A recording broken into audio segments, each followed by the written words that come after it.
một hộp nít rùa chấm ăn sầm rạp cồn pay thì đấy trà hay sầm rạp phẹ là gì thay máu trà mà hộp một nít đang tại sao mấy bánh chặt mòn hay còn pizza hay cứ miên cầm làng trà bị pro tham một hộp một nít cứ dương nghi rùa chấm ăn hay dương miên tàng mình lái dương miên tàng sạch hay bật thêm cho mùi nâng miso nó khăn nắng chấn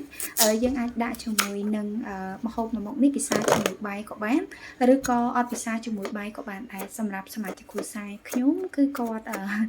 ចាមានអ្នកខ្លះក៏គាត់ពិសាជាមួយបាយតែអ្នកខ្លះគឺក៏អត់ពិសាជាមួយបាយទេគឺដួសតែដុំតឡាចដុំដែលមានញាត់ជាមួយនឹងសាច់ក៏ដូចជាមីស៊ូហើយនឹងការ៉ុតនៅក្នុងហ្នឹងហើយនឹងមានមីស៊ូសាច់ខាងក្រៅបន្ថែមទៀតបងប្អូនចាំមើលការចំអិនទៅគឺដឹងហើយចាហើយងាយចំអិនមុខម្ហូបមួយនេះគឺពេលដែលមកពីធ្វើការហត់ទៅបានមុខម្ហូបមួយមុខនេះគឺហត់ទៅមានកម្លាំងចាមានកម្លាំងហើយ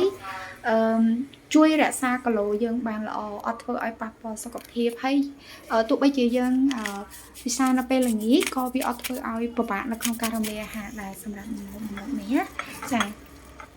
ជឿថាសម្រាប់បងប្អូនខ្លះនៅពេលដែលគាត់មកពីធ្វើការហត់នឿយពេលល្ងាចគឺគាត់ត្រូវការពិសាអាហារបែបស្រាលពីព្រោះថាកុំឲ្យគាត់សម្រានទៅពិបាកបងប្អូនទាំងអស់គ្នានៅពេលដែល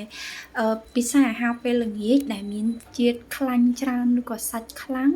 គឺវាអាចធ្វើឲ្យប៉ះពាល់ដល់ដំណេករបស់យើងធ្វើឲ្យយើងគេងអត់ស្កប់ស្កល់ក៏ធ្វើឲ្យមានបញ្ហាកាពះពោះវៀនមកបន្ថែមទៀតដែរអញ្ចឹងការជ្រើសរើសអាហារពិសាប្រចាំថ្ងៃក៏ពិតជាសំខាន់ហើយទៀតសោតមុខម្ហូបមួយមុខនេះគឺអត់ចំណាយច្រើនទេបងប្អូនទាំងអស់គ្នាចំណាយអត់ដល់10000រៀលទេសម្រាប់មួយឆ្នាំនេះណាចាហើយយើងអាចញ៉ាំបានមកគ្រួសារតែម្ដងចាសម្រាប់វិធីចម្អិនគឺនៅក្នុងវីដេអូនេះបងប្អូនទាំងអស់គ្នាអាចមើលបានហើយសម្រាប់វិធីចម្អិនរបស់ខ្ញុំគឺខ្ញុំអត់ដាំទឹកទេដោយបងប្អូនឃើញអញ្ចឹងគឺយើងរៀបត្រឡាចហើយចាយើងចាក់ទឹកចុះហើយយើងដាក់រងាក្តៅបងប្អូនទាំងអស់គ្នាបើសិនជាមានពេលច្រើនដាក់ភ្លើងតិចតិចរឹមណាចាខ្ញុំនេះដាក់ភ្លើងរៀងខ្លាំងតិចព្រោះអីដោយសារតែរៀងហេវដែរអញ្ចឹងណាចាហើយបងប្អូនទាំងអស់គ្នាពេលដែលដាក់ទឹកធម្មតាយើងពេលដែលយើងរៀបបន្លែតឡាចនឹងចូលទៅបងប្អូនដាក់ទឹកគឺជួយលើកដុំតឡាចហ្នឹងឲ្យមានទឹកចូលខាងក្រោមផងកុំឲ្យខ្លោចសម្រាប់ខ្ញុំនេះខ្ញុំភ្លេចបងប្អូនទាំងអស់គ្នាអញ្ចឹងទៅមានខ្លោចមិនតិចដែរចាដោយសារតែយើងអត់បានលើកដុំតឡាចព្រោះពេលយើងចាក់ទឹកទៅដុំតឡាចហ្នឹងដូចវាជាប់នៅឆ្នាំងណាទឹកវាអត់ទៅនៅក្រោមហ្នឹងទេអញ្ចឹងបងប្អូនចាំលើកនៅកន្លែងហ្នឹងផងចាឥឡូវហ្នឹងគឺឆ្អិនហើយសម្រាប់វិធីចម្អិនបងប្អូនមើលផ្ទាល់ណាចាឆ្ងាញ់ហើយល្អសម្រាប់សុខភាពអ្នកណាក៏ញ៉ាំបានដែរម្ហូបនេះ